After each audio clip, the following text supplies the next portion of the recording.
ETV ప్రేక్షకులకి నమస్కారం. చెప్పాలనుంది కార్యక్రమానికి స్వాగతం. ఆయన ఒక వ్యాపారవేత్త కాదు, విద్యావేత్త కాదు, రాజకీయవేత్త కాదు అంటే నా ఉద్దేశం అంతే కాదు అని. ఇంతకీ ఆయన పేరు చెప్పలేదు కదా. పాలమ్మినా పూలమ్మినా అన్న మాట వినగానే మనకి ఆయనే గుర్తొస్తారు. వారే శ్రీ చామకూర మల్లారెడ్డి గారు. మల్లారెడ్డి గారు పాలమ్ముతూ పూలమ్ముతూ ఆ తర్వాత విద్యా సంస్థలు స్థాపించి, హాస్పిటల్ స్థాపించి, సాఫ్ట్వేర్ కంపెనీ నెలకొల్పి, అంతేకాక ఇవాళ రాజకీయవేత్తగా కూడా ఎమ్మెల్యేగా, ఎంపీగా, మంత్రిగా ప్రజల హృదయాల్లో ప్రత్యేకమైన స్థానం గెలుచుకున్నారు. వారెప్పుడూ వార్తల్లో ఉండరు. వారు ఎక్కడుంటే అక్కడే వార్తలు ఉంటాయి.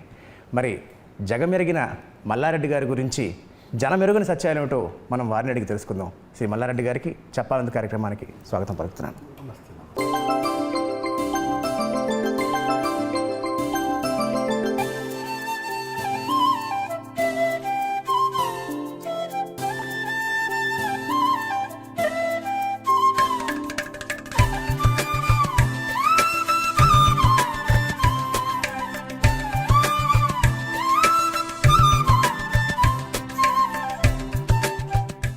పాలమ్మినా పూలమ్మినా అన్న మాట అనగానే మీరు నిజంగానే గుర్తొస్తారు మన తెలుగు రాష్ట్రాల్లోనే.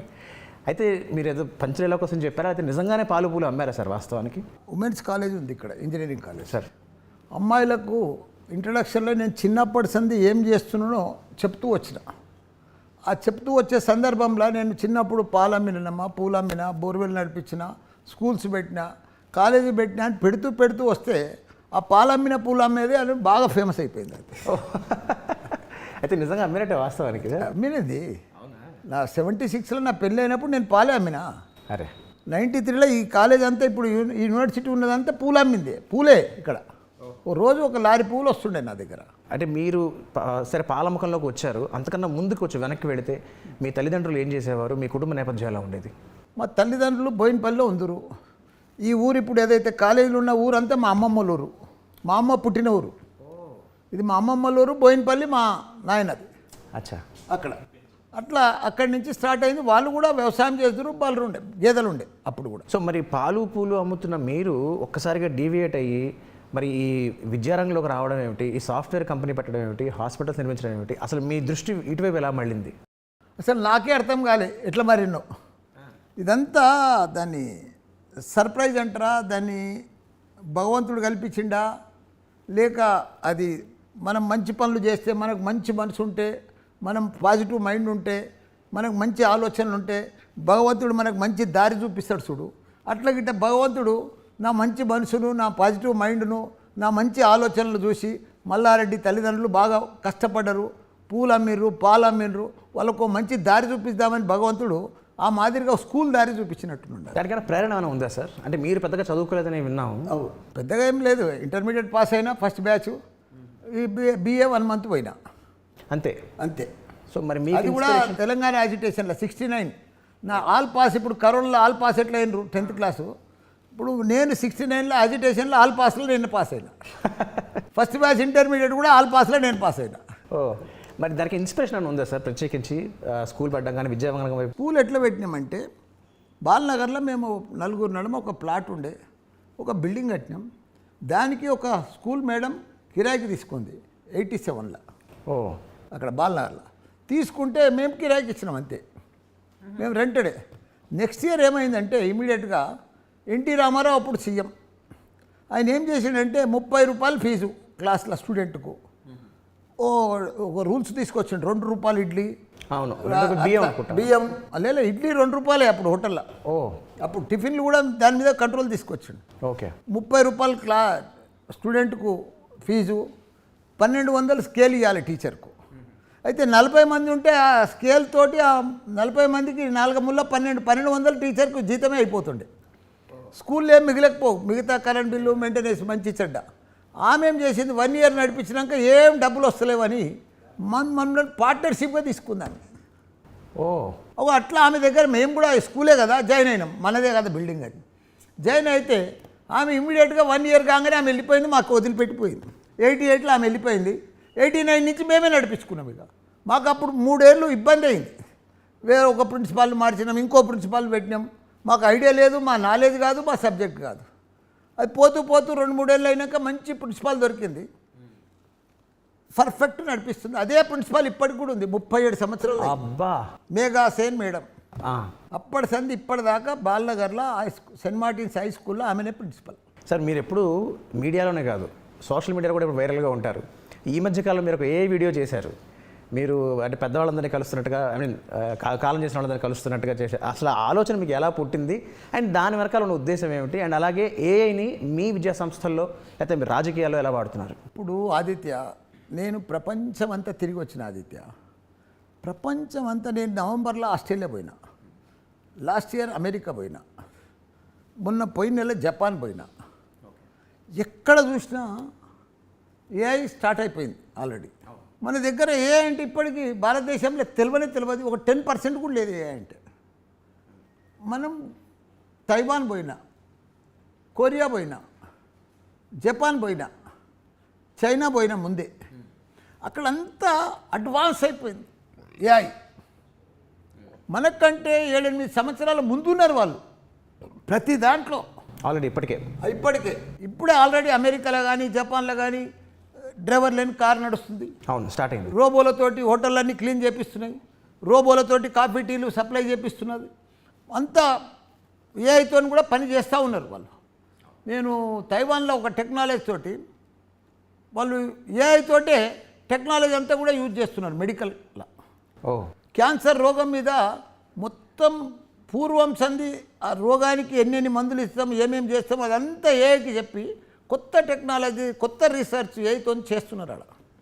ఓకే. మెడిసిన్లో కూడా క్యాన్సర్ రోబోటిక్ సర్జరీ లాంటిది అదే ఆల్రెడీ ఇప్పుడు వచ్చినాయి. రోబోటిక్, మన మోకాలు సర్జరీ చేస్తున్నాయి రోబోటిక్, ఇవన్నీ చిన్నవి వచ్చినాయి. ఆల్రెడీ తైవాన్లో గిట్ట అడ్వాన్స్గా ఉన్నారు వాళ్ళంతా మనకంటే. అది ఆ ఏఐ ఎక్కడుంది? మన దగ్గర కూడా మన పిల్లలకు ఏఐ ఎందుకు నేర్పియొద్దు? మనం 7-8 సంవత్సరాలు వెనుకున్నాము, మనం కూడా అడ్వాన్స్ ఎందుకు కావద్దు? నేను గ్రహించింది ఏంటంటే ఆదిత్య, ప్రపంచంలో 2 షార్టేజ్ ఉన్నాయి. ఒకటి టెక్నాలజీ, రెండోది స్కిల్.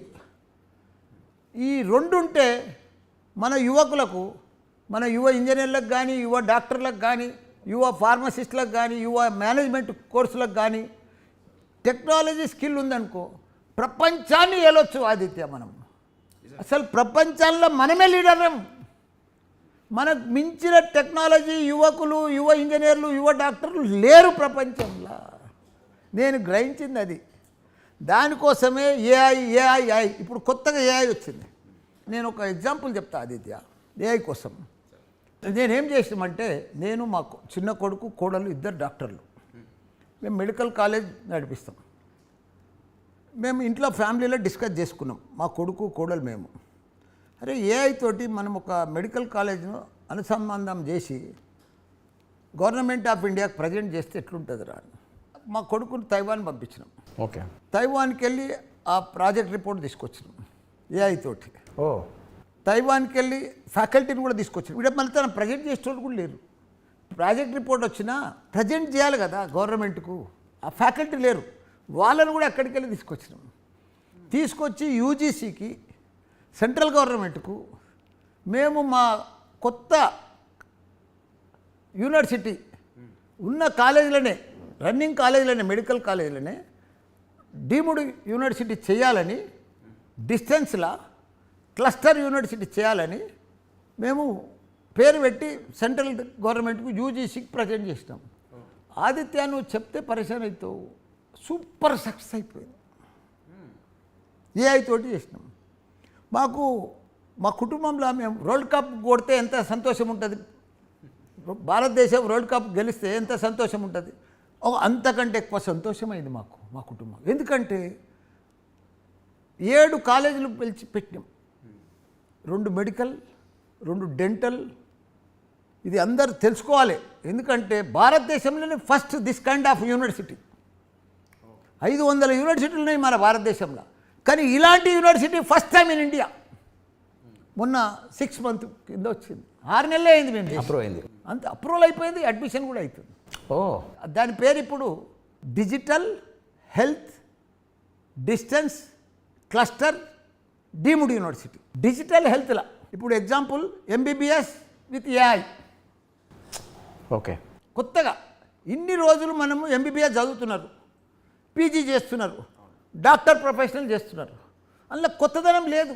రొటీన్ 50 ఏళ్ళ సంది కూడా అదే సిలబస్, అదే సిస్టమ్, అదే లెక్క. డాక్టర్లు పాస్ అవుతూ ఉన్నారు, వాళ్ళ వృత్తి చేస్తూ ఉన్నారు. కానీ ఇప్పుడు లేటెస్ట్గా తైవాన్కి వెళ్ళి మేము తెచ్చిన ప్రాజెక్ట్ రిపోర్టు, తైవాన్కి వెళ్ళి తెచ్చిన మేము ఫ్యాకల్టీ తోటి ప్రజెంట్ చేసినాం యూజీసీకి. చేస్తే మేము డెంటల్లా, మెడికల్లా, ఎంబీబీఎస్కు with AI, dental with artificial intelligence, pharmacy with AI, nursing with AI, engineering with AI, ఇవన్నీ క్లస్టర్ చేసి మేము క్లబ్ చేసి మేము కోర్స్ ఇస్తామని చెప్పి ప్రజెంట్ చేసినాం. దానికి మాకు స్పెషల్ కేటగిరీ కింద డీమ్డ్ యూనివర్సిటీ వచ్చింది. అది ఏఐ తోటి. సార్, మనం సాధారణంగా సినిమాల్లో చూస్తూ ఉంటాం ఏంటంటే ఒక పాట స్టార్ట్ అయ్యి ఆ పాట అయ్యే లోపు ఒక మామూలు వ్యక్తి కాస్త కొన్ని వందల వేల కోట్ల అధికారిగా మారిపోతుంటాడు. అలాగే మీరు కూడా ఒక సామాన్య వ్యక్తిగా ఉండి కొన్ని వందల ఎకరాల దాని ఏమంటారు సంపాదించి కొన్ని వేల కోట్లు సంపాదించిన వ్యక్తిగా ఎదిగారు. మీ వ్యాపార రహస్యం ఏమిటి? చూడు, వ్యాపార రహస్యం ఏం లేదు. నా స్టోరీ దగ్గర రామోజీరావు గారి స్టోరీ ఒకటే రిలేటెడ్. ఆయన చిన్నప్పటి సంది కష్టపడుతూ ఇంత పెద్దగా ప్రపంచంలోనే పెద్ద ఫిలిం సిటీ కట్టిండు ఆయన. నేను కూడా పాలు అమ్ముతూ, పూలు అమ్ముతూ, బోర్వెల్ నడిపిస్తూ, చిట్ఫండ్ నడిపిస్తూ, స్కూళ్ళు పెడుతూ, కాలేజీలు పెడుతూ, ఇప్పుడు యూనివర్సిటీలు పెట్టినా, ఇప్పుడు టెక్నాలజీ కోర్సెస్ నడిపిస్తున్నా. కాబట్టి ఒక్కొక్క ఇటుక పేరుస్తూ ఒక్కొక్క మెట్టు ఎక్కుతూ ఇంత పెద్దోన్ని అయినా. నేనేం మాయ చేయలేదు, నేనేం మంత్రం చేయలేదు, నేనేం బాబన్ కాదు, నాకేం ఫారెన్ ఫండ్స్ రాలేదు. ప్రతి రూపాయి ఇక్కడనే కష్టపడ్డా, ప్రతి రూపాయికి పనిచేసిన, ప్రతి రూపాయికి 100 రూపాయల పనిచేసిన, ప్రతి నిమిషానికి కష్టపడ్డా, ప్రతిరోజు సండే లేదు మండే లేదు, ప్రతిరోజు కష్టపడ్డా. ఈరోజు ఇంత పెద్ద సక్సెస్ అయినా. నేను ఎక్కడ మాయ లేదు, మంత్రం లేదు, ఏది లేదు. నేను ఓపెన్ క్లియర్గా అందరికీ తెలుసు. నేను బంజారాలో లేను, జూబ్లీహిల్స్ లేను, బోయినపల్లిలోనే ఉన్నా. మా అమ్మమ్మల ఊర్లోనే నేను కాలేజీలు కట్టాను. అయితే సార్, మనం ఇందాక హెల్త్ గురించి మాట్లాడుకున్నాం కాబట్టి మీకు ఇప్పుడు 70 సంవత్సరాలు పైబడింది. 72 అదే సెప్టెంబర్కు 73. మరి అయినప్పటికీ కూడా మీరు ఇంత ఉత్సాహంగా, ఇంత ఎనర్జెటిక్గా ఉండడానికి కారణం ఏమిటి? అంటే మీరు ఏం తింటారు, మీరు రోజు ఏం చేస్తారు అసలు? చూడు ఆదిత్య, అదృష్టం అనేది కూడా మన చేతిలోనే ఉంది. భగవంతుడు అనేది కూడా మన దగ్గరనే ఉన్నాడు, మన అందులోనే ఉన్నాడు. ఆరోగ్యం అనేది కూడా మన చేతిలోనే ఉంది. నేను పొద్దున్న లేవంగానే గంట సేపు యోగా చేస్తా. యోగా కాగానే మన గోరెచ్చ నీళ్ళతోటి నిమ్మకాయ రసం అది తీసుకొని ఒక గ్లాస్ తాగుతా. 6 బాదం పలుకులు తింటా, నానబెట్టినాయి, రాత్రి నానబెట్టినాయి, పొట్టు తీసి. మళ్ళీ తర్వాత ఫ్రెష్ అయ్యి వస్తా. ఫ్రెష్ అయినాక ఒక గంట అయినాక మళ్ళా రాగి జావ తాగుతా, ఒక గ్లాస్. దాంట్లో ఒక కీర తింటా దాని వెంబడి. రోజు ఒక రకంగా రాగి జావ తాగుతా. ఓనాడు మంచిగా పాలు తాగుతా, ఓసారి కాంప్లెక్స్ చేసుకొని మంచిగా పాలు తాగుతా. ఓనాడు మన స్వీట్ పొటాటో అంటారు, మన తన రత్నపూరి గడ్డ అంటారు, అదొక 100 గ్రామ్స్. మళ్ళా వకాడ ఇది ఉంటుంది, అది సగం పండు. అట్లా తీసుకొని రోజు ఒక రకంగా. ఇవాళ తిన్నది రేపు 7 దినాలు 7 రకాలు ఉంటుంది నాకు. ఓకే. బ్రేక్ఫాస్ట్. మధ్యాహ్నం మంచి 2 జొన్న రొట్టెలు చిన్నగా, మంచి కూరలు. రాత్రి కూడా చాలా తక్కువ, 4-5 గంటలకు ఏదైనా ఫ్రూట్, యాపిల్ అన్న ఏదైనా. సాయంత్రం 6:30 నుంచి 7కు జిమ్ కంపల్సరీ 35 నిమిషాలు చేస్తా. మంచిగా సెటప్ ఉంది మా ఇంట్లోనే. Discipline life style. మరి అంతే, మన చేతిలో ఉంది కదా. ఇప్పుడు 72, 73 ఏదైనా మన చేతిలోనే ఉంది. సార్, నాణ్యమైన విద్య, అందుబాటులో ఉండే విద్య అనేది మీ స్లోగన్ కదా. మరి మీరు నిర్వహిస్తున్న ఈ 32 విద్యా సంస్థల్లో అది పాటిస్తున్నారా? అండ్ అధికమైన ఫీజులు వసూలు చేయడం వల్ల విద్యలు అందుబాటులో ఉంటుందా? పిల్లలు, పేరెంట్స్ చాలా స్మార్ట్. పాత రోజులు కావు ఇప్పుడు. ఇప్పుడంతా టెక్నాలజీ జమానా. ఇప్పుడు ఉన్న రోజులంతా కూడా ఫాస్ట్ సైన్స్ జమానా, కంప్యూటర్ యుగం. ఇప్పుడు ప్రతి పేరెంట్కు, ప్రతి స్టూడెంట్కు అవగాహన ఉంది. నీకు స్టూడెంట్కు ఏం కావాలనో, వానికి ఫ్యూచర్ ఏం భవిష్యత్తులు ఉందో, ఏం కావాలనో, ప్రపంచంలో ఆయనకు అవసరం జాబ్ ఎట్లొస్తుందో అది మనం చెప్తేనే ఆ స్టూడెంట్ ఇక్కడ జాయిన్ అవుతాడు. ఏదో ఒక కాలేజ్ నడిపిస్తున్నాం, ఒక స్కూల్ నడిపిస్తున్నాం అంటే కాదు. ఇప్పుడు మల్లారెడ్డి అంటే ఏమనుకుంటున్నావు? ఇండియా లెవెల్ టాప్ నంబర్ 1 ఎడ్యుకేషన్లో. ఎందుకు నంబర్ 1 అయిండు? ఒక పాలు అమ్మేటోడు వాళ్ళ నాయన ప్రొఫెసర్ కాడు, వాళ్ళ తాత డాక్టర్ కాదు, ఎవ్వరు కాదు. ఒక అగ్రికల్చర్ ఫ్యామిలీకి వెళ్ళి వచ్చి ఇవాళ పీజీలల్లా ఇండియాలో నేనే నెంబర్ 1. ఇండియాలో ఒకనాడు రామచంద్ర ఉండే, ఒకనాడు మణిపాల్ ఉండే, వాళ్ళందరినీ కూడా బీట్ చేసిన ఈరోజు. ఎంబీబీఎస్లో నేనే నెంబర్ 1, పీజీలో నేనే నెంబర్ 1, ఇంజనీరింగ్లో నేనే నెంబర్ 1, రాజకీయంలో తెలంగాణలో నేనే నెంబర్ 1. గతంతో పోల్చుకుంటే కనుక ఉదాహరణకి నా జీవితంలో తీసుకుందాం. నా చదువు మొత్తం చిన్నప్పటి నుంచి నేను చదువుకునే వరకు పోల్చుకుంటే మొత్తం మహా అయితే 1,00,000-2 లక్షల నుంచి కూడా అవ్వలేదు. ఇవాళ చిన్న చిన్న పిల్లల్ని స్కూల్లో చేర్పిస్తేనే 1,00,000-2 లక్షల ఫీజులు అవుతున్నాయి. మీలాంటి వారు పెద్దలు ఇంత అద్భుతమైన ఒక సంస్థను స్థాపించి దాని అంటే ఒక ఎంపైర్ క్రియేట్ చేసి కూడా ఆ ఫీజులు ఇంకా అందుబాటులో ఉండే రీతిలో అది స్కూల్ స్థాయి దగ్గర నుంచి చేస్తే ఆ మార్పు వస్తుంది అనుకుంటున్నారా? కరెక్ట్, మంచిగా అడిగినావు ఆదిత్య. నేను కామన్ పీపుల్కు, మిడిల్ క్లాస్ పీపుల్కు విద్యను అందించేదే నా బాధ్యత. డబ్బులున్న కొడుకు మల్లారెడ్డి మన్మడు ఉన్నాడు అనుకో, వాడు లండన్లో చదువుతాడా, ఐఎస్బీలో చదువుతాడా, అమెరికాలో చదువుతాడా, ఓకిడ్జిలో చదువుతాడా, వాని ఇష్టం. అది డబ్బులు ఉన్నాయి మల్లారెడ్డి దగ్గర, వాళ్ళ మన్మడి ఆనన చదువుతాడు. కానీ కామన్ పీపుల్, రూరల్ పీపుల్, ఒక అటెండర్ బిడ్డ, ఆయా బిడ్డ, ఓ డ్రైవర్ బిడ్డ మల్లారెడ్డి దగ్గర చదువుతున్నారు ఈరోజు. మిడిల్ క్లాస్ పిల్లలు మల్లారెడ్డి, ఒక రైతు బిడ్డ మల్లారెడ్డి దగ్గర చదువుతున్నారు. ఎందుకు చదువుతున్నారంటే మా స్కూల్ ఫీజు ఎంత ఉంటుంది గుర్తా? 35,000 సిబిఎస్ఈ సిలబస్. మా కాలేజ్ ఫీజు ఎంత ఉంటుంది గుర్తా? యూనివర్సిటీలో మళ్ళీ వరల్డ్ క్లాస్ ఎడ్యుకేషన్, మామూలు ఎడ్యుకేషన్ కాదు. నువ్వు ఒకసారి మా ఇక్కడనే పైన మా క్లాస్ రూమ్ చూసిరా, మా టీచర్స్ కానీ, మా ప్రిన్సిపల్స్ కానీ, మా ఫ్యాకల్టీ కానీ, మా క్లాస్ రూమ్లో digital board, AC class room, wifi, పర్ఫెక్ట్గా ఇండస్ట్రియల్ ట్రైనర్.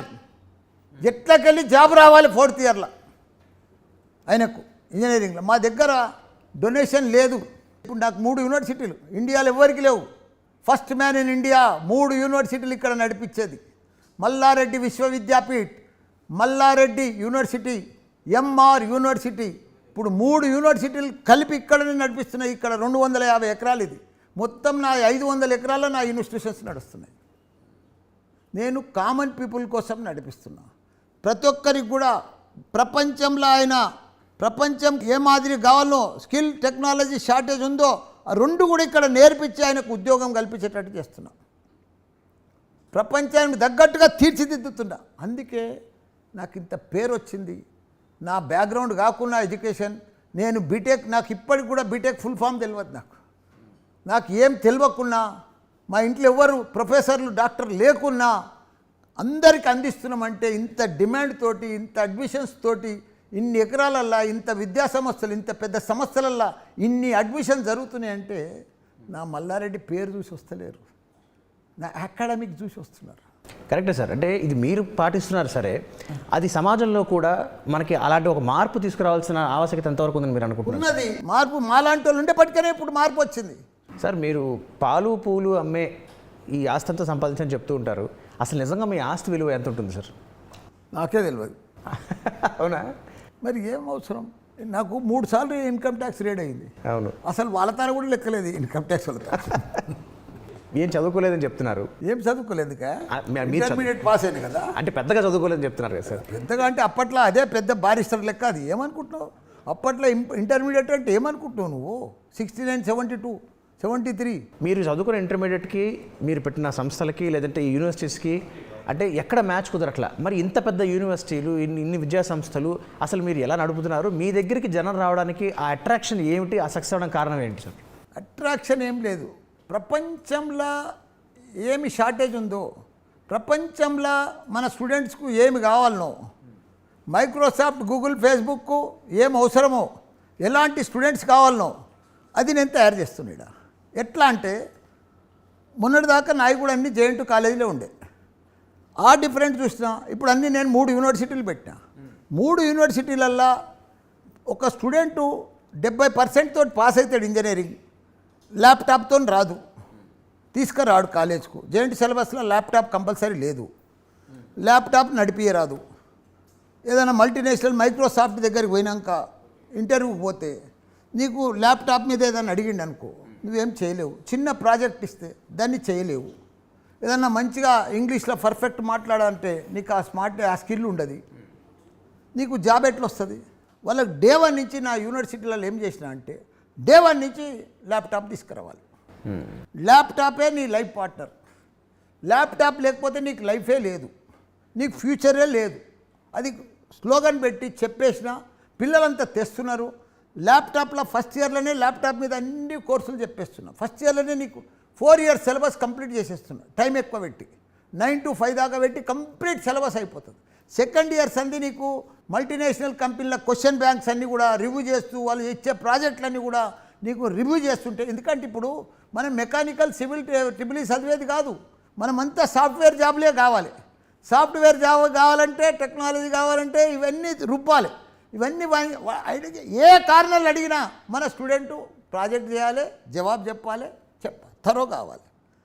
అట్లా తయారు చేస్తున్నా. గ్యారంటీ ఫుల్ లోడ్ చేసి పెడితే స్టూడెంట్కు ఇంజనీర్గా ఫుల్ లోడ్ తయారైంది అనుకో ఎట్లా జాబ్ రాదు. ఆయన ఏ క్వశ్చన్ అడుగు అంతకంటే ముందు అడ్వాన్స్గా చెప్పేస్తారు. అది ఇప్పుడు మా దగ్గర నడిపిస్తున్నాం. సార్, మీరు మీడియా ముందు అలాగే పబ్లిక్ ఫంక్షన్స్లోనూ చాలా సరదాగా కొండ బద్దలు కొట్టినట్టు మాట్లాడుతూ ఉంటారు. ఇది మీ భోళాతనం అనుకోవాలా లేకపోతే నోటు దురుస్తనం అనుకోవాలా? నాది బోలాతనమే. నా తన పెన్ ఉండదు, పేపర్ ఉండదు. నీలాగా చూసి కూడా నేనేం చెప్పా అడగా. నాది డైరెక్ట్ అంతా.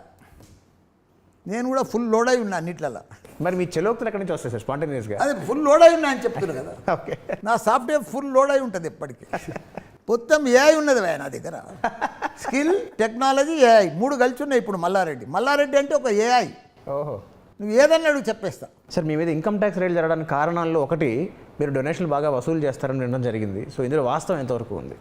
ఇప్పుడు వాస్తవం అంటే అన్నీ చాలా మట్టుకు వాస్తవానికి దగ్గరనే ఉన్నాయి నువ్వు అడిగిన క్వశ్చన్లకు. అప్పుడు జేఎన్టీ కాలేజీలో ఉన్నప్పుడు కొన్ని డొనేషన్స్ వస్తుండే, అది వాస్తవమే. ఎందుకంటే ఆ డొనేషన్ తీసుకోకుంటే మాకు పని ఖర్చులు వెళ్ళకపోవు, నడవకపోవు. ఎట్లా అంటే 35,000 ఫీజు ఉండే, 60,000 ఫీజు ఉండే, 50,000 ఫీజు ఉండే. 70 వాళ్ళకే కౌన్సిలింగ్కి వెళ్ళి వస్తుండే, ఫీజు రియంబర్స్మెంట్కి వెళ్ళి వస్తుండ్రి పిల్లలంతా. 70%, 30% మాదే ఉండే. కాలేజీలు నడవాలంటే, సక్సెస్ఫుల్గా ఇన్ఫ్రాస్ట్రక్చర్ నడిపించాలంటే, ఇవన్నీ కూడా ఉండాలంటే కొద్దిగా పిల్లలే కడుతురు డిమాండ్ ఉన్న కోర్సుకు. అట్లా తీసుకొని నడిపిస్తుంటారు. సో సాధారణంగా విద్యా సంస్థలు వాళ్ళ సంస్థలకి ఎవరో ఒక బ్రాండ్ అంబాసిడర్ని పెట్టుకుంటారు. సినిమా వాళ్ళు కావచ్చు, క్రికెట్ స్టార్స్ కావచ్చు, ఎవరో ఒకళ్ళు. కానీ మీ దానికి మాత్రం మీరు వేరే ఎవరిని పెట్టుకోలేదు. మీ యాడ్లలో మీరే కనిపిస్తుంటారు. ఇప్పుడు దానికి తోడు ఏఐలో కొత్తగా మదర్ తెరీసాని, మహాత్మా గాంధీ గారిని వాడుకున్నారు. సో అసలు ఈ ఆలోచన ఎలా వచ్చింది? దాని వెనకాల కారణం ఏమిటి? ఇప్పుడు ఏఐ అంటే ఏదో పెద్ద ఇది కాదు. నాలాగా ఫుల్ టెక్నాలజీ మీద, స్కిల్ మీద, ఏఐలా డీప్గా ఇన్వాల్వ్మెంట్ అయ్యి బాగా డాటా గ్యాదర్ చేసి జనరల్ నాలెడ్జ్ బాగా గ్యాదర్ చేస్తే అదే ఏఐ. దాంట్లోకి మనం వెళ్ళిపోవాలి. ప్రతి స్టూడెంట్ నా మాదిరిగా తయారు చేయాలి. అందుకే నేను ఇప్పుడు పెద్ద వాళ్ళు ఇప్పుడు అనురాగ్గా దేవరకొండ ఉన్నాడు అంబాసిడర్గా, ఇంకో దానికి ఇంకో ఆయన ఉన్నాడు రియల్ ఎస్టేట్. ఇప్పుడు నా దానికి నేనే అయిపోయింది, చూస్తూ అయిపోయినా. లలిత జ్యువెలరీ లెక్క నా దానికి నేనే బ్రాండ్ అంబాసిడర్ అయిపోయినా. పిల్లలకి ఇప్పుడు మంచిగా ఇది వచ్చింది. నాకు అడ్వర్టైజ్మెంట్ పైసలు కూడా బాగా తప్పినాయి ఇప్పుడు. సార్, ఓ పక్కన మీ వ్యాపారాలు మీరు చూసుకుంటూ ఉండగా మళ్ళీ అర్ధంతరంగా కొంచెం రూట్ మార్చారు, రాజకీయం వైపు వచ్చారు. అసలు ఆ పరిణామం ఎలా సాగింది? నాకు రాజకీయం ఇంట్రెస్ట్ ఉండే. ఎట్లా అంటే మనం మంచిగా సంస్థలు నడిపిస్తున్నాం, మనం రాజకీయంలో కూడా ఎందుకు పోవద్దని వచ్చినాం. మంచిగా మా చంద్రబాబు నాయుడు తానికి పోయినా మంచిగా నాకు ఎంపీ సీట్ ఇచ్చాడు. తెలంగాణలో అప్పుడు నేను ఎంపీగా నేనే ఒక్కరిని గెలిచిన తెలుగుదేశం పార్టీ నుంచి. అట్లా మంచి విజయం సాధించిన. ఆ తర్వాత మా కేసీఆర్ గారి దగ్గరకు వచ్చిన, ఆయన కూడా మంచిగా నాకు ఎమ్మెల్యే ఇచ్చిండు, మళ్ళీ మంత్రి ఇచ్చిండు, మళ్ళీ రెండోసారి కూడా ఎమ్మెల్యే అయినా. అట్లా సక్సెస్ఫుల్. ఎందుకంటే మనం మంచి పని చేస్తున్నాం, ప్రజలకు సేవ చేస్తున్నాం. మేము రాజకీయాలకు వచ్చింది డబ్బు సంపాదిస్తుంది కాదు, ప్రాపర్టీలు కాపాడుకుంటుంది కాదు. ప్రజలకు సేవ చేయాలి. ఈ కాలేజీలు పెట్టినాం, మంచి స్టూడెంట్ని తయారు చేయాలి. ఒకటి ఆదిత్య, నేను చెప్తా, నా జీవితంలో భగవంతుడు నాకు అన్ని ఇచ్చిండు. నేను ఎంత పెద్దోన్నో, ఎంత గొప్పనో, ఎంత ధనవంతునో, ఎంత గొప్ప మనిషినో, అంత గొప్ప ఎన్ని కావాలనో అన్ని ఇచ్చిండు దేవుడు నాకు. నేను అందుకే డిసైడ్ చేసుకున్నా, నేను ఎంత చిన్న ఇంట్లో ఉంటా గుర్తా నీకు ఆదిత్య. 300 గజాలు మా ఇల్లు, 35 ఏళ్ళ సంది అదే ఇంట్లో ఉంటా బోయినపల్లిలో. ఇప్పటికీ అందులోనే ఉంటా ఆదిత్య.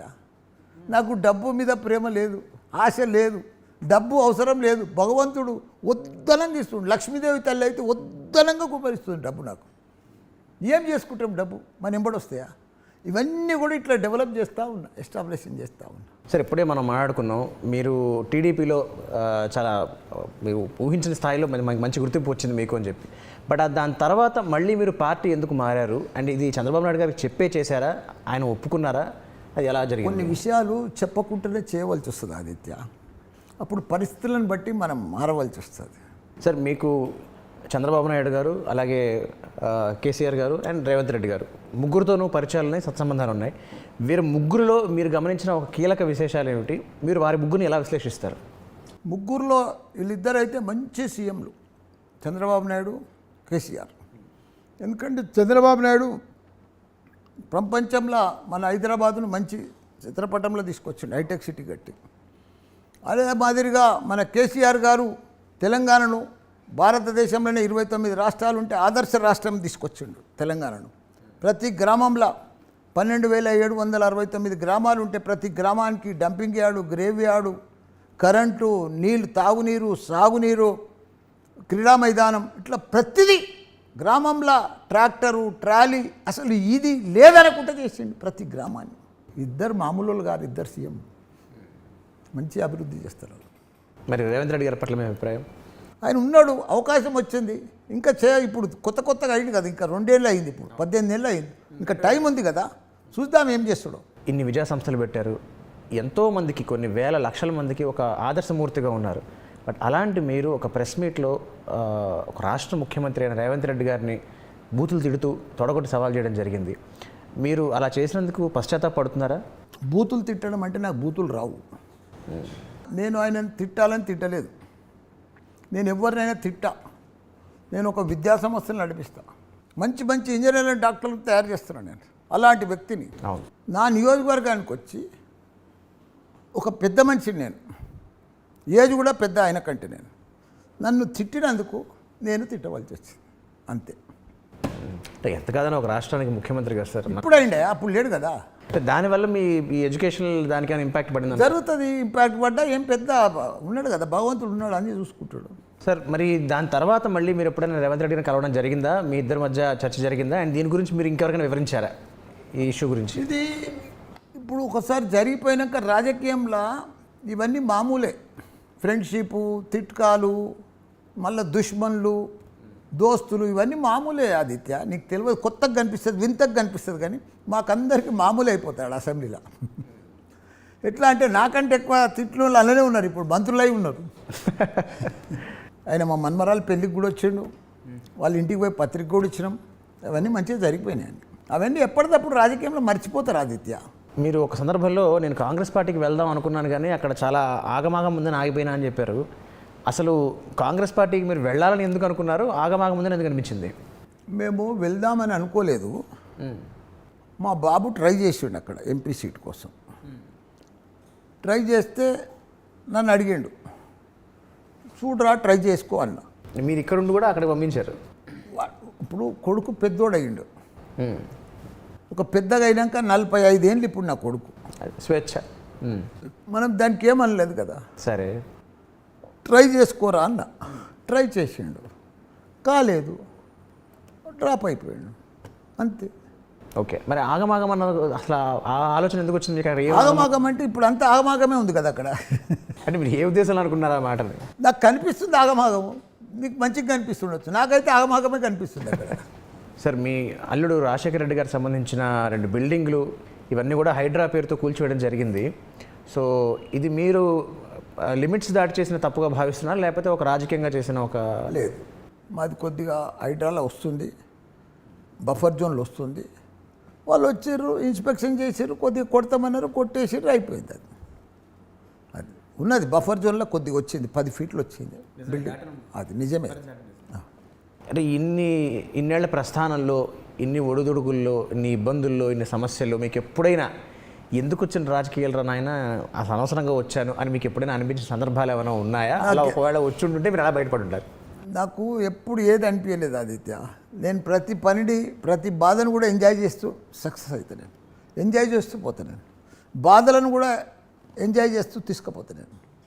నాకు ఎప్పుడు బాధలు అనేది రాదు, ఉంటాయి, అప్ అండ్ డౌన్స్ ఉంటాయి, ప్రాబ్లమ్స్ ఉంటాయి, టెన్షన్స్ ఉంటాయి, అవన్నీ మామూలే కదా. కానీ దానికోసం బాధపడితే ఏమొస్తుంది మనకు? షుగర్ తప్ప ఇంకేం రాదు బాధపడితే. మీరు అన్నట్టు మీకు బాధ కలుగుతుంది, బట్ ఆ బాధ నుంచి బయటపడే మార్గం ఏంటి మీరు ఎంచుకునే? ఆటోమేటిక్ వచ్చేస్తుంది కదా మనకు. ఇప్పుడు యోగా ఎక్సర్సైజ్ చేస్తే ఆటోమేటిక్ రిలాక్స్ అయిపోతావు నువ్వు, అందులోకి బయటకు వచ్చేస్తావు నువ్వు.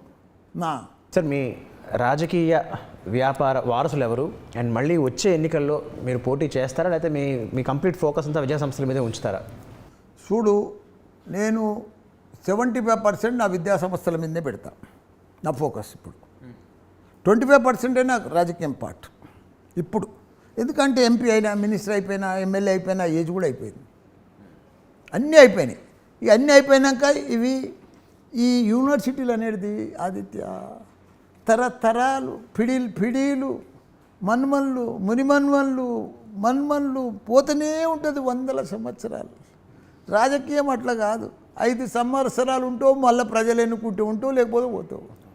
కానీ ఈ యూనివర్సిటీలు అనేది ఇప్పుడు ఉస్మానియా యూనివర్సిటీ అప్పుడు ఆయన పెట్టిండు నిజాం సర్కార్, జేఎన్టీ ఇట్లా సెంట్రల్ యూనివర్సిటీ, అట్లా ఇవి కూడా తరతరాలు పోతూనే ఉంటుంది. ఇవి ఎప్పటికీ పర్మనెంట్, ఇవి మన పేరు చరిత్రలా. రాజకీయం అనేది 5 ఇయర్సే అంతే, అది దానికి వారసత్వం కూడా ఉండదు ఆదిత్య. ఎవరి నష్టలు ఉంటే ఎవడు ఉంటే ప్రజలకు సేవ చేద్దాం అనుకుంటే వాడు పోతాడు, అయిపోయింది. ఓకే, మరి మీ సంతానంలో ఇప్పుడు ఈ విద్యా సంస్థ పరంగా వారసులు ఎవరు అని సార్? విద్యా సంస్థ సనంగా అందరూ వారసులే. అంటే మీ పిల్లలు ఎవరికి ఎక్కువ ఇంట్రెస్ట్ ఉంది వీటి మీద? అందరికీ ఇంట్రెస్ట్ ఉంది. మా ఇంటి దాంట్లో ఫుల్ ఇంట్రెస్ట్ ఇప్పుడు. ఎందుకంటే పెద్ద సంస్థలు, ఎవరికి లేని సంస్థలు, ఎవరికి లేని మనకున్న యూనివర్సిటీలు, మరి ఎంత అదృష్టం.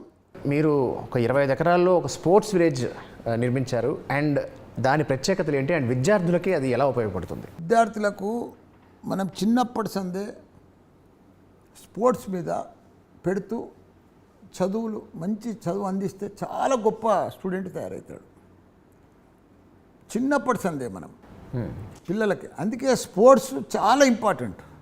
మా యూనివర్సిటీలో కూడా 17-18 మంది ఒక యూనివర్సిటీలో పీటీ సార్లే ఉంటారు. మా అమ్మాయిలకి ఇక్కడ హాస్టల్లో సాయంత్రం గంట సేపు 5:30 to 6:30 Zumba compulsory, sports compulsory, పొద్దున యోగా కంపల్సరీ స్టూడెంట్స్కు. వాళ్ళు ఏదన్నా గేమ్ ఆడుకోవచ్చు. 17 మంది టీచర్లు ఉంటారు. జిమ్ము, ఇంటర్నేషనల్ జిమ్ ఉంది మా తన. గత ప్రభుత్వంలో మీరు రాష్ట్ర కార్మిక మంత్రిగా మీరు పనిచేశారు. అయితే ఆ టైంలో మీరు మీ మార్క్తో చేసిన ముఖ్యమైన పనుల గురించి ఏమైనా వివరించగలరా? నా మార్క్ తోటి నా కార్మిక శాఖలకు మంచిగా ఇన్సూరెన్స్ చేసినాం. ఇవన్నీ కూడా హాస్పిటల్స్ కూడా, ఈఎస్ఐ హాస్పిటల్స్ కూడా చాలా బాగా చేసినాం. అందులో మన క్యాన్సర్ రోగాలకు కానీ, మన ఇంకొక రోగానికి కానీ మందులు ఉండకపోవు. వాళ్ళందరికీ కూడా ఆన్లైన్లో మందులు తీసుకొచ్చిన. ప్రతి నెలకు రేషన్ షాప్లో రేషన్ ఎట్లా వస్తాయి, పప్పులు ఉప్పులు బియ్యాలు, అట్లా మందులు ప్రతి నెల వాళ్ళకు టెలికాలర్స్ని పెట్టి ఫోన్ చేపించి ఒక 1000 మంది క్యాన్సర్ రోగస్తులు ఉంటే 1000 మంది ఇంకో రోగస్తులు ఉంటాయి, వాళ్ళకందరికి టెలిఫోన్ చేసి ప్రతి నెల ఒక మెడికల్ షాప్ పెట్టి వాళ్ళందరికీ కూడా ఇచ్చి మందులు ఇస్తుంటే నెలకు సరిపోని మందులు. ఎందుకంటే చాలా కష్టంలో ఉందరు, బస్సులలో వద్దురు, కిడ్నీ పేషెంట్లు, ఈ క్యాన్సర్ పేషెంట్లు, వీళ్ళకి చాలా ప్రాబ్లం ఉంది. ఇప్పుడు చింపినిస్తరాలు లేకుండా అప్పుడు అంత స్కామ్ తోటి ఉండేది. దాన్ని అన్ని మంచి స్కీమ్ తోటి తీసుకొచ్చిన. అట్లా దానికి తోడు నా టైంలోనే కరోనా వచ్చింది భారతదేశంలో. ఆ కరోనా టైంలో అసలు నాకు కూడా తెలియదు, 16-17 రాష్ట్రాలకు వెళ్ళి మన తన 25 లక్షల మంది కార్మికులు ఉంటారు మన తన ఈ హైటెక్ సిటీలో. ఇదంతా కూడా తెలంగాణ రాష్ట్రం అంతా. మాకు కరోనా వచ్చినాక తెలిసింది వాళ్ళు లక్షలు వేలు నడుచుకుంటా బీహార్కు, ఛత్తీస్గఢ్కు, ఉత్తరాంచల్కు, అక్కడ బెంగాల్కు మన తన వరికి వస్తుంది కూడా బెంగాల్కి వెళ్ళి వస్తారు. పశువులకు పాలు పితకతందుకు కూడా బీహార్కి వెళ్ళి వస్తారు మన తన. కరోనాలో బయటపడ్డారు 25 లక్షల మంది మన తన పనిచేస్తున్నారు భారతదేశంలో. ఎందుకంటే కేసీఆర్ పరిపాలన ఇంత గొప్పగా. కేసీఆర్ కూడా ఏం చేసిండంటే అప్పుడు మన సీఎం కన్న బిడ్డలు ఏ రాష్ట్రమని ఉండని కరోనా వచ్చింది, ఆ బిడ్డలను అంతా ఆదుకోవాలని చెప్పి కలెక్టర్ల కాడికి వెళ్ళి, రెవెన్యూ అధికారుల కాడికి వెళ్ళి, రైల్వే స్టేషన్లలో పెట్టి వాళ్ళకి రైల్వేలు పెట్టి మొత్తం కొత్త రైల్వేలకు ఫీజులు కట్టి కేంద్ర ప్రభుత్వానికి టికెట్లు పెట్టి ట్రైన్లలో పంపించిండు. మళ్ళీ అదే ట్రైన్లలో అంతమంది రిటర్న్ వచ్చారు మన తెలంగాణకు.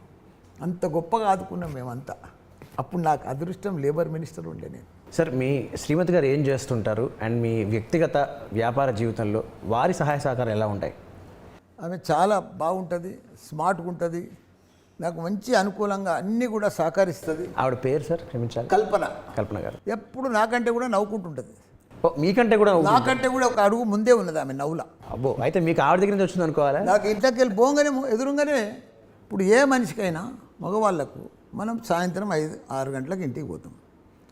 భార్య అనేటోళ్ళు మనం ఇంటికి పోగానే ఎదురుగా వస్తున్నప్పుడు నవ్వుకుంటూ రావాలి.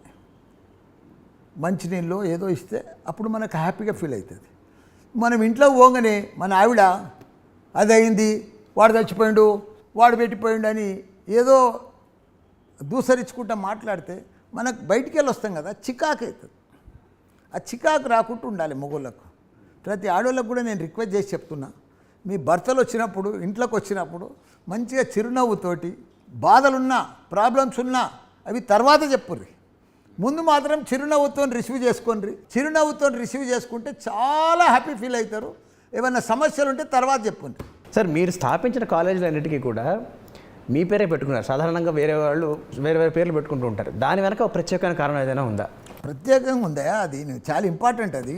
సార్, ఇంకోటి నీకు తెలియని విషయం ఏంటంటే మా తాత పేరు కూడా మల్లారెడ్డి, ఓహో, మా నాన్న పేరు కూడా మల్లారెడ్డి. ఓ, నేను హ్యాట్రిక్ మల్లారెడ్డినయా. సో అందుకే ఆయన పేరు పెడుతూ వచ్చిన నేను. ఇంకోటి తెలుసా నీకు, మా మన్మన్ పేరు కూడా జూనియర్ మల్లారెడ్డి. ఓ, ఇప్పుడున్నాడు ఆయన కూడా. మరి మీ అబ్బాయికి పెట్టలేదా ఆ పేరు? అబ్బాయిది మహేందర్ రెడ్డి వచ్చింది ఆడ. అచ్చా, ఆడ జర్రా ఇదైంది. ఓకే. ఇప్పుడు మా మన్మన్ అందుకే పెట్టినా. మల్లారెడ్డి అని. మా కోడలు ఇబ్బంది పడ్డది కూడా, ఇంత పాత పేరు ఇప్పుడా అని మామయ్య అని అంటే నేనన్నా నా పేరు పెట్టుకుంటేనే వానికి ఏదన్నా ఆస్తిలో వాట వస్తుందని చెప్పి దెబ్బకే పెట్టి ఇప్పుడు వాడు హ్యాపీగా ఫీల్ అవుతుండు, తాత నా పేరు మల్లారెడ్డి అని. రాజకీయాల్లో కానీ వ్యాపారాల్లో కానీ రావాలనుకునే యువతకి మీరిచ్చే సలహాలు సూచనలు ఏంటి సార్? తప్పకుండా యువతకు మంచి అవకాశాలు ఉన్నాయి. రాజకీయంలో కూడా మంచి అవకాశాలు ఉన్నాయి. ప్రజాసేవ చేసే ఛాన్సులు కూడా యువతకి ఎక్కువ ఉన్నాయి. అలా మహిళలకు కూడా ఇప్పుడు గొప్ప అవకాశాలు ఉన్నాయి.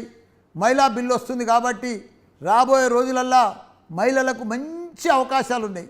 కొత్త కొత్తలు వస్తేనే మనకు ప్రజాసేవ ఇంకా మన భారతదేశం ప్రపంచంలోనే నంబర్ 1 దేశం అవుతుంది. రాబోయే రోజులల్లో ప్రపంచాన్ని కూడా మంచిగా ఏళ్తారు, వాళ్ళే గొప్పోళ్ళు అవుతారని కూడా కోరుకుంటున్నా. ప్రతిపక్ష రాజకీయ నాయకుడిగా ప్రస్తుతం మీ ముందున్న సవాళ్ళు ఏమిటి అండ్ మీ మీదున్న బాధ్యతలు ఏమిటి? ఇప్పుడు మా ముందున్న సవాళ్ళన్నీ వాళ్ళు ఏం తప్పులు చేస్తారో అవి ఎత్తి చూపించాలి వాళ్ళకు. వాళ్ళు రోజు తప్పులు చేస్తూనే ఉన్నాం, మేము ఎత్తి చూపిస్తూనే ఉన్నాం. వాళ్ళకు మేము ఎత్తి చూపించకుండా వాళ్ళు తప్పులు చేస్తూనే ఉన్నారు వాళ్ళు. అది అంతే. ఇక మా పని అంతా వాళ్ళ తప్పులు ఎత్తి చూపించాలి, ప్రజలకు ఇది చెయ్యాలి. వాళ్ళు ఇచ్చిన హామీలన్నీ కూడా మీరు నెరవేర్చాలని కూడా వాళ్ళని నిలదీస్తున్నాం మేము. మరి బాధ్యతలు సార్, మీ సవాళ్ళు చెప్పారు, బాధ్యతలు ఏమిటి మీకున్న బాధ్యత? మా బాధ్యతలన్నీ కూడా ప్రజలకు ఎప్పుడు కూడా ఎక్కడ సమస్యలు వచ్చినా వాళ్ళ సమస్యలన్నీ కూడా తీర్చే బాధ్యత మాదే. చిన్న చిన్న ఎక్కడ నన్ను వచ్చినా, ఎందుకంటే ఇప్పుడు మొన్న ఎలక్షన్ ముందే 1 ఇయర్ ముందు ఎక్కడ మా మేడ్చల్ల ఇప్పుడు గవర్నమెంటే చేయాలని కాదు, ఇప్పుడు భగవంతుడు ఇచ్చినట్టుగా నా తాను కూడా భగవంతుడు ఇచ్చినట్టుగా మంచిగా ఉన్నా. నేనేం చేసినా మా మేడ్చల్ల 120 గుళ్ళు కట్టించిన.